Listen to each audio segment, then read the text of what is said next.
Ouça o podcast de José Venceslau de Souza Júnior, presidente da FEComércio, SESC e SENAC, e também do professor cientista político João Edson.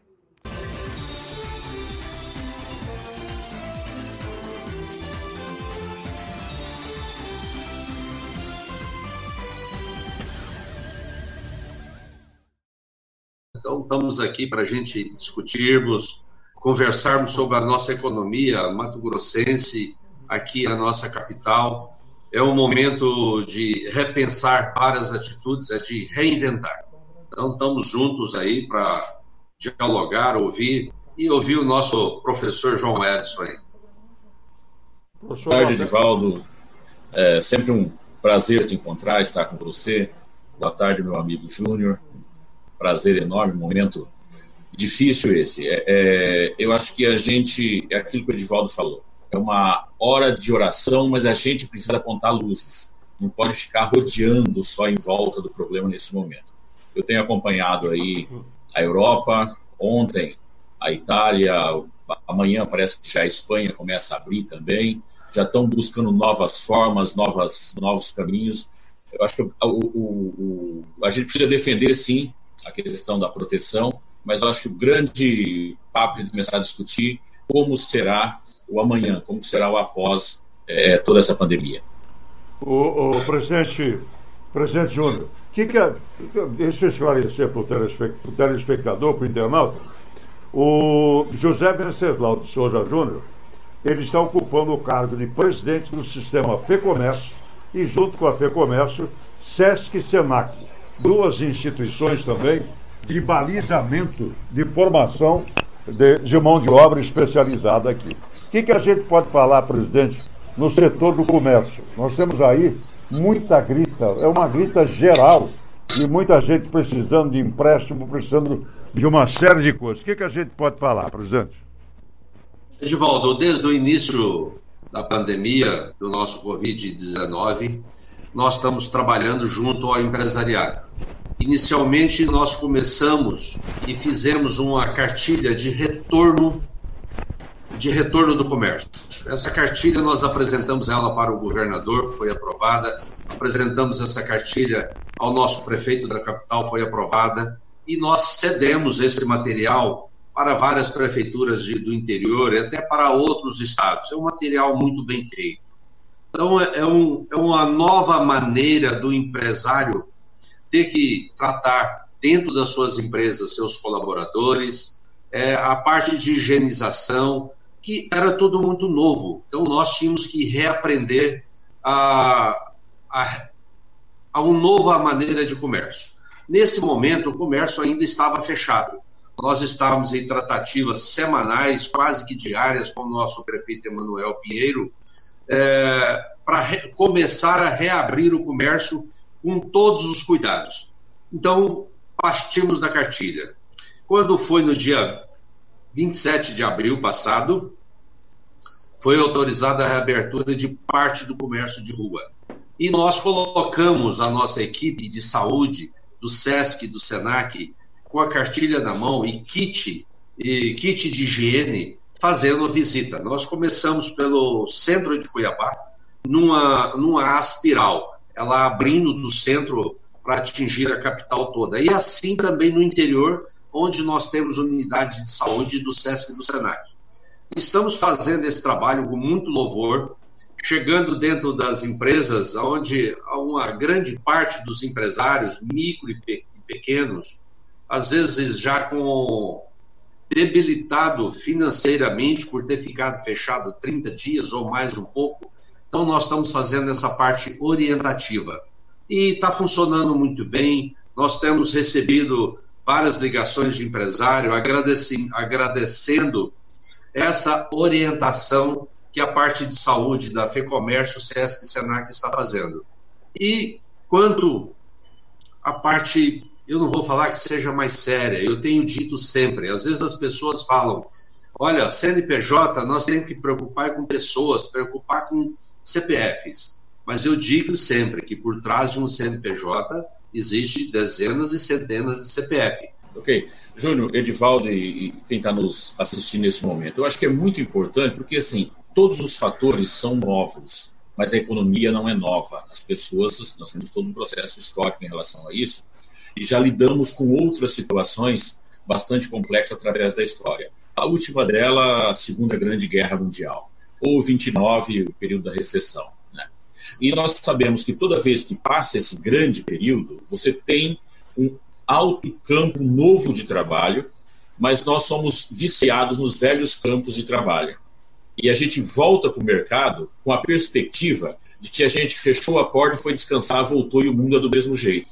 A minha grande preocupação, embora o estado de Mato Grosso não vai sofrer tanto nesse quesito, mas o Brasil sofrendo reflete aqui, nós somos uma federação, né? Que muita gente está imaginando que vai retornar o mercado de trabalho nas mesmas condições. Não vai. A Europa, por exemplo, ontem eu li muito, ontem à noite, a Itália, em uma discussão, o italiano talvez seja a nação mais apaixonada por carro. A indústria automobilística, ela prevê nesse período, apenas nesse próximo ano, nos próximos 365 dias a partir de ontem, que eles consigam vender apenas 2% do total de veículos que venderam no último ano. Uma coisa que você falou que nos preocupa muito quanto empresário é que nesse período que todos nós ficamos de quarentena em casa, ou estamos ainda de quarentena, aprendemos a usar mais a internet. Eu tinha medo de usar meu cartão de crédito para fazer compra na internet. Estou bom nisso agora, estou treinado, né?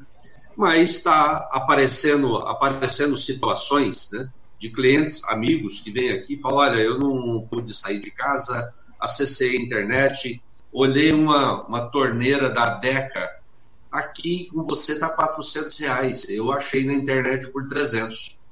João, aí agora é que entra um grande perigo, é a nossa carga tributária do estado do Mato Grosso. Exatamente. A nossa carga tributária é altíssima.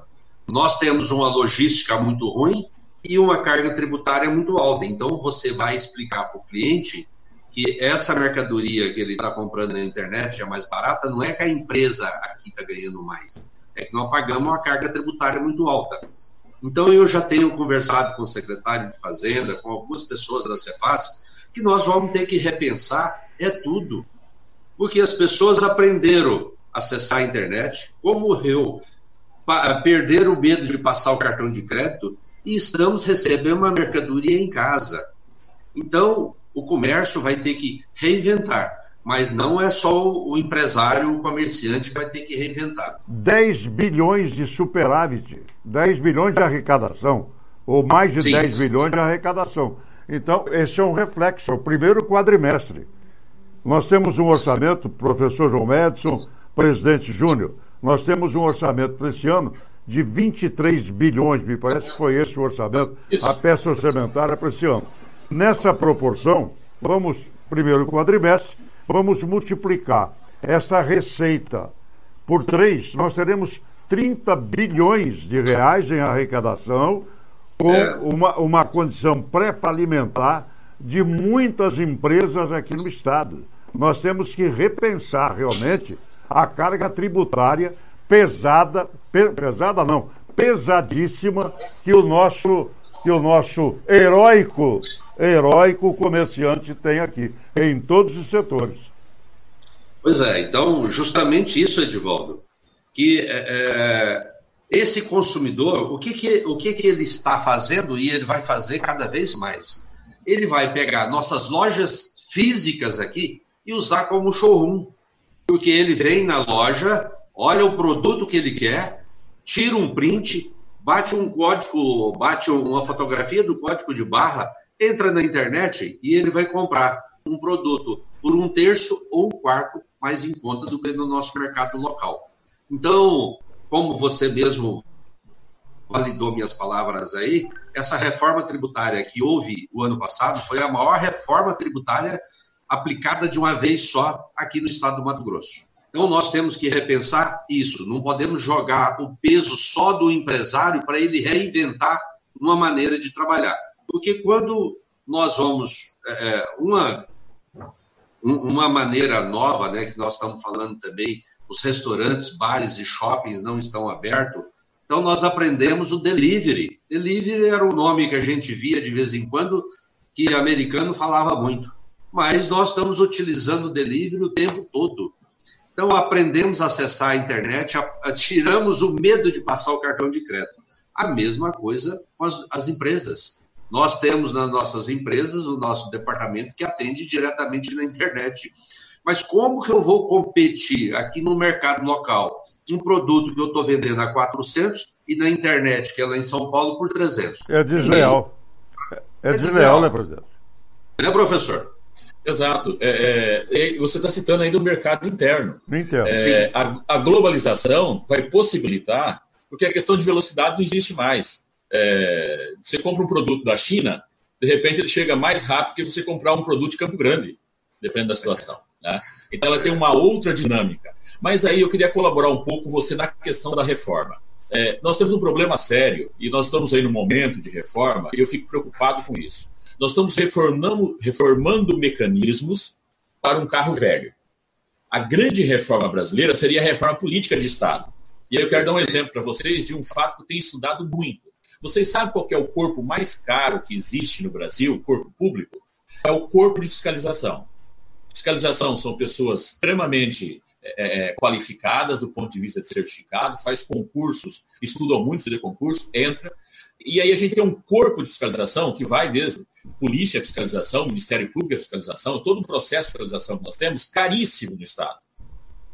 Isso encarece demais a máquina pública. Fora isso, nós temos um conjunto de outras atividades e de leis foi criada para criar um fechamento contra a corrupção, uma série de coisas que burocratizou e aumentou muito a folha de pagamento e o número de pessoas que precisa para executar ela. Um exemplo disso é a lei de licitação, que no fundo não termina proibindo nada, não termina proibindo nada em termos de corrupção lá no final. Mas criamos um Estado gigantesco, um Estado pesado.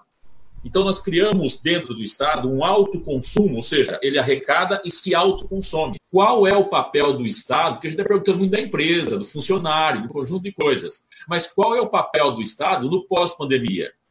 Porque se a empresa, a grande maioria das empresas já estava no vermelho, estava no limite, e não tinha gordura, né? Só tinha um corinho ali para queimar e não aguentou, nós temos que lembrar que esse Estado está falido há muito tempo. Ele só não fecha as portas porque ele não é uma empresa que precisa repor mercadoria, ele repõe dinheiro. Se ele tivesse que repor mercadoria, já tinha fechado. Então a pandemia também vai criar uma dificuldade lá. E quem é o Estado? Vamos entender, eu acho que o maior princípio de Estado foi os romanos, né? Quando dizia, quem é o Estado? O Estado sou eu, somos nós. Então, a figura do Estado não é a mera representatividade política, é a conjunção do cidadão. Eu vou falar para você. Hoje, a tecnologia que nós temos, eu te diria que a Cefaz de imediato poderia diminuir o peso dessa máquina pública em 50%. Tudo hoje é informatizado, Edivaldo. Então, uma nota que emite para a minha empresa lá em São Paulo, nesse minuto, na mesma hora ela chega no e-mail aqui na contabilidade. Esse caminhão que carrega essa mercadoria, ele está linkado com a nota fiscal, a mercadoria que está dentro do caminhão e a placa. Quando esse caminhão entra na barreira do Estado, é simples, é ter um equipamento para ler a placa do caminhão que linka com o volume de nota que tem lá dentro. Tudo isso hoje é rastreado. Nós somos rastreados pelo celular. Toda mercadoria é rastreada que tem um código de barra único. Então, tecnologia é a salvação do Mato Grosso, do Brasil, que tem uma carga tributária exorbitante. Então, o que pesa muito, aquilo que o professor falou, que 33% banca 67%, isso é um absurdo. Nós temos que inverter isso. Nós temos que onde que todo mundo, a lei de Laffer, né? Onde que todo mundo paga menos, todo mundo recolhe mais. Então nós temos, pós-pandemia, nós temos que repensar muito. O Estado brasileiro, o Estado do Mato Grosso é muito pesado. Nós temos tecnologia. É isso que nós estamos fazendo agora. Isso aí, não vou falar que era impensado, né? Mas há 3 meses atrás, eu ia reunir com você, ia reunir com o professor João, era uma reunião presencial. Hoje é a 4ª live que eu participo, tá? Aqui do meu escritório. Então eu estou interagindo muito mais, participando de muito mais assuntos, levando a palavra da FEComércio e a minha como empresário, interagindo muito mais com as pessoas. Mudou. Antigamente, para a gente fazer uma reunião, eu ia constantemente no Rio de Janeiro, é avião, hotel, é perda de tempo. Hoje eu estou fazendo a reunião em 1 hora e resolve tudo. Então nós temos, a minha proposta que eu tenho levado para o governo é usar a tecnologia que nós temos disponível, é diminuir o tamanho dessa máquina pública. Nós não queremos pagar mais e não aguentamos pagar mais essa carga tributária que está em cima do comércio. O comércio, Edivaldo, representa 66% da arrecadação do Estado, tá? E o comércio representa 52%, 53% do emprego. Então, o comércio é o grande empregador. Mas, pós-pandemia, vários vão fechar. E lá no início da conversa, como o professor falou, né, eu vou voltar lá atrás, que há um represamento, né, professor,